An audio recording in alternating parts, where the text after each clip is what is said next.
Boa tarde.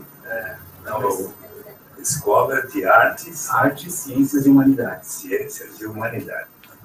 Seja bem-vindo. Obrigado. Celso. Bom, meu nome é Celso. É a minha segunda graduação, na verdade, Augusto. Eu sou formado em comunicação já há algumas décadas, e a minha área sempre foi de comunicação e tecnologia. Projetos corporativos, né? As fotos de mil, etc. Participei da organização, assim, enquanto membro de corporação, e de uns 5 anos, 6 anos para cá, eu tenho me interessado bastante nessa área de desenvolvimento de projetos das humanidades, né? E também por isso que eu estou fazendo esse segundo bacharelado, porque eu tenho um convite para fazer um doutorado direto em tal, assim que eu levar os créditos para lá. Bom, o meu tema é o seguinte, tecnologia, que é uma praia que eu venho trabalhando já há uns 10 anos, 15 anos, e uma das soluções que tem aparecido recentemente chama-se blockchain. O blockchain, ele é o quê? Ele é uma nova forma de você conseguir fazer com que os dados eles possam ser transitados entre os usuários. Né? Por exemplo, se você entrar no site da UOL hoje, os dados estão na UOL. Se você entrar no Facebook, os dados estão no Facebook. O Brasil não tem uma nuvem, por exemplo. Né? Assim, as nuvens já existem há 15 anos, pelo menos, o Brasil não tem uma nuvem. Nós perdemos, inclusive, uma oportunidade de criar uma nuvem brasileira, um Databras, um Infobras, né? Porque estamos preocupados com a Petrobras, a Eletrobras, e perdemos isso, perdemos essa oportunidade. Celso, explica um pouco o que é a nuvem, porque eu mesmo não sei bem. Tá bom. Você sabe? Então é melhor explicar para todos nós. Informação, dados, conhecimento, sabedoria. Né? As informações, elas existem na realidade. O processamento de inteligência, né? Através da inteligência, você transforma informação em dados, que se você utiliza para aplicá-los na realidade, você tem o quê? Você tem conhecimento. E pode adquirir ou não sabedoria. Todos os processos empresariais, corporativos, estão entre informação e dados. Os processos que estão acontecendo, eles estão... os processos econômicos, né, da tal economia do conhecimento, nos últimos 10, 15 anos, estão entre a captação de informação e o armazenamento dos dados. E esse é um ponto central, porque, por exemplo, os Estados Unidos, que é um maior exemplo, de 35% a 45% da economia, hoje ela vive o processamento de dados. Né?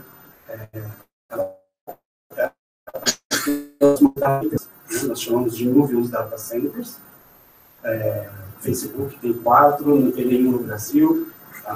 Nós não temos nenhuma nuvem poderosa na América Latina, na verdade. É como se nós não tivéssemos Só para entender também, eu acho que ajuda os outros. Né? O data center, então, seria uma estrutura física de manutenção, de onde rolam todos esses dados. Um HDzão para armazenar toda Exato. O Brasil não tem. O Brasil tem, assim, por exemplo, a UOL está aqui em Tamboré. Né? O que o Brasil não tem é a escala. Né? Por exemplo, a Google tem 3, só nos Estados Unidos, centros muito grandes, empregam aí dos 50 mil funcionários da Google, tem pelo menos uns 15 mil que são engenheiros de nuvem. Né? Microsoft é a mesma coisa, Facebook é a mesma coisa, e alguns países, a China tem nuvem, o Japão tem nuvem, Coreia tem nuvem, a Indonésia está montando, né? Tailândia está montando, e o Brasil não teve uma política nacional de construção dessa nuvem. Né? Isso chama-se soberania de dados. E os nossos dados estão lá, mas no Brasil não tem os nossos dados. Eles têm, mas no Brasil não tem. Isso. Nós não temos soberania enquanto nação, né, do meio do produto econômico, dessa fase do capitalismo atual. Né? Ou seja, a nuvem são esses servidores físicos. Né? Servidores físicos. Bom, nem a Globo tem uma nuvem? A Globo tem uma nuvem, mas é bem limitada. É bem limitada. Ela tem, é bem limitada. O UOL tem aqui em Tamboré, que é onde roda a Bolsa de Valores. Né? A nossa Bolsa, o Vespa, está rodando aqui em Tamboré. Né? Mas é muito limitada. No Palácio tem uma dos serviços estatais, né? Então, exato. Nós temos a Receita, nós temos a Previdência, por exemplo, no município nós temos aqui os data centers, mas nós não temos os dados, por exemplo, numa nuvem onde toda a população brasileira, por exemplo, pudesse ter a sua identidade ou a sua vida digital armazenada dentro do território brasileiro. A maior parte, meu filho, por exemplo, está no Facebook, está no WhatsApp, está nos jogos eletrônicos. A vida do meu filho, ela está digitalmente nos Estados Unidos. Né? Por isso que o Snowden diz que eles têm o controle de tudo. Né?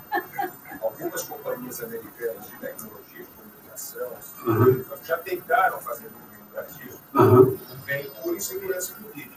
Eu confio que o país um dia não deve cometer uma loucura e falar, os dados são meus agora. A nuvem é minha. Esse é o problema que afasta o investimento, afasta. Isso. Existe uma grande discussão, a Google tentou checar ali do lado de Foz do Iguaçu, né, onde seria o local ideal, porque tem muita energia elétrica, as nuvens precisam de muita energia, né, por isso é usado Islândia, Suécia, etc.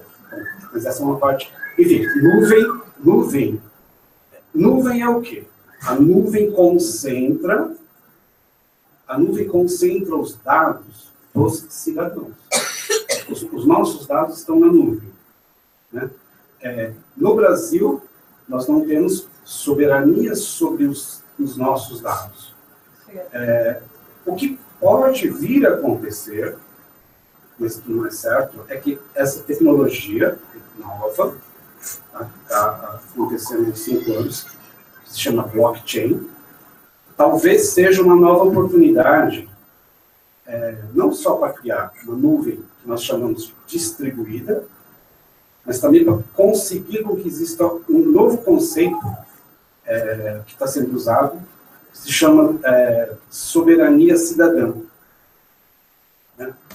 Soberania cidadã é o quê? Se dados, informações, dados, e o conhecimento que eu posso processar sobre a minha pessoa, né, estiver sob o meu controle, eu vou poder manipulá-la. Mas se não estiver, eu não consigo manipulá-la. Se ela estiver distribuída em 20 nuvens, uma no Havaí, né, um em Seattle e outra em Nova York, para falar com o WhatsApp, como que eu faço? Eu uso nuvens fora do Brasil. Não existe o conceito de soberania cidadã, que é, na verdade, o que eu vou levar para ser conversado em Lisboa. Né? Já vou entrar, então, agora na apresentação que eu vou fazer em Lisboa. Bom, demograficamente, nós estamos num período de muita discussão, né, sobre o tripé da sustentabilidade planetária. Tá?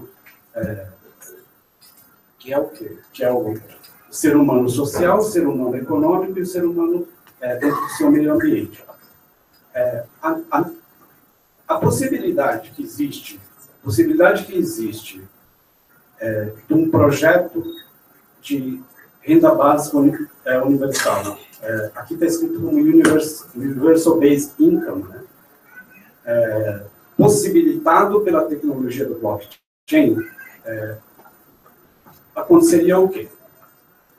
São duas explicações. A primeira é, a renda básica universal já está sendo discutida aqui, explicada, que ela é necessária, assim, desde os neoliberais até a esquerda, né, todos estão discutindo a renda básica universal global, tanto por conta da quarta revolução industrial, quanto pela questão das janelas demográficas. Né. Desde 2000,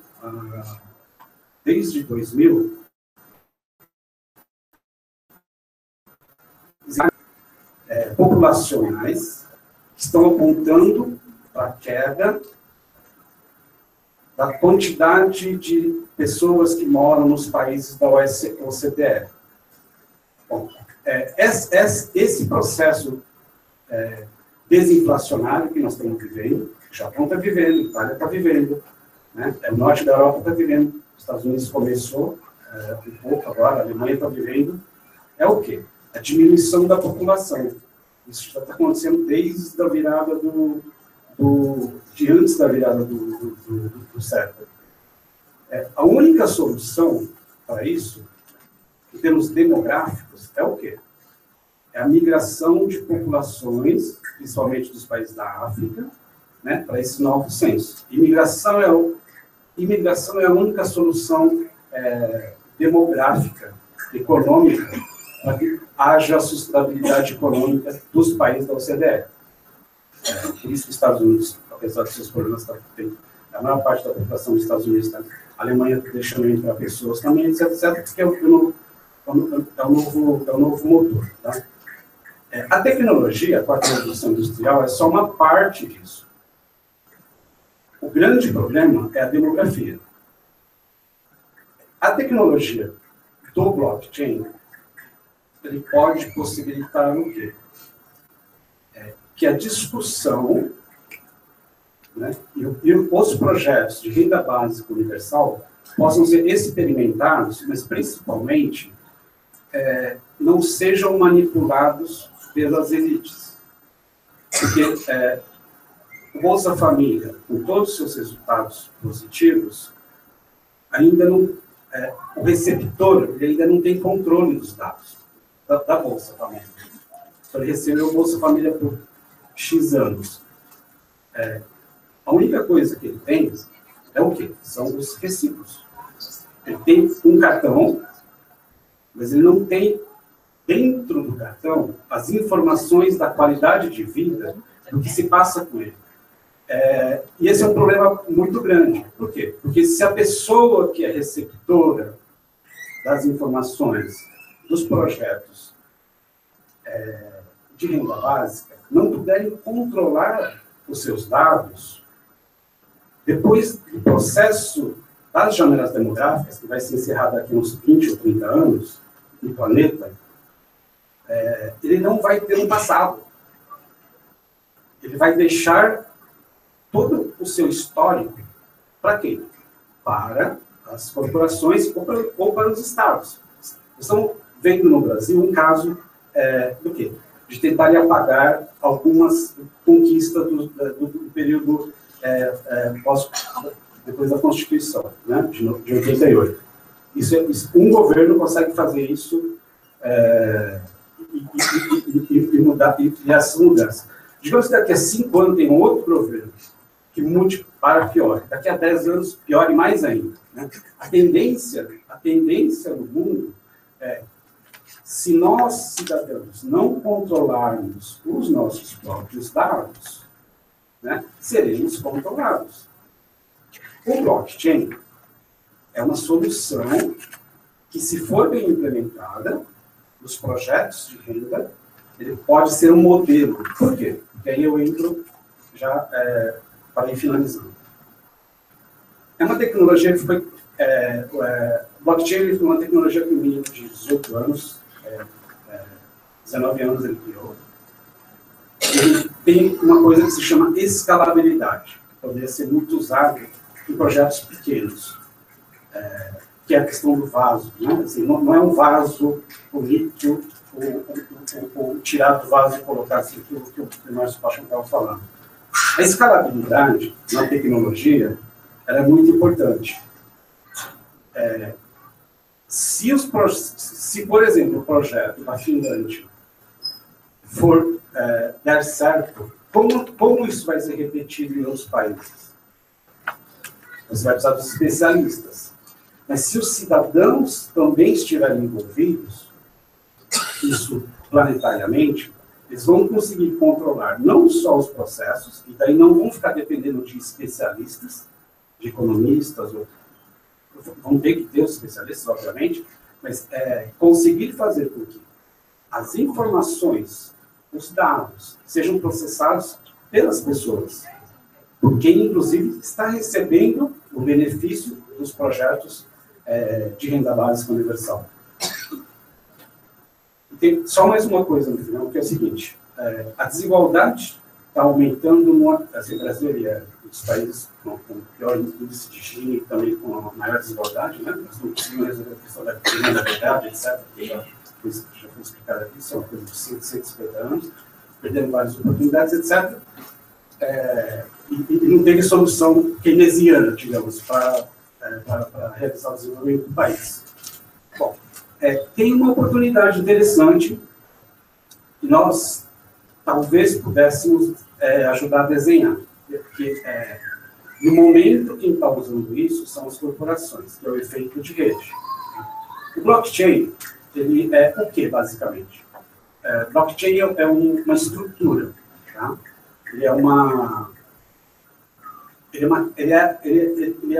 um programa que roda em cima de hard disk, de memória, e a palavra block, quer dizer bloco, e chain, cadeia.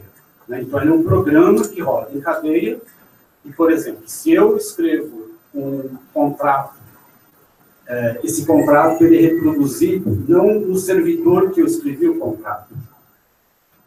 Eu vou fazer um plano de saúde. Se eu fizer um plano de saúde hoje na Unimed, eletronicamente, os meus dados vão estar com a Unimed.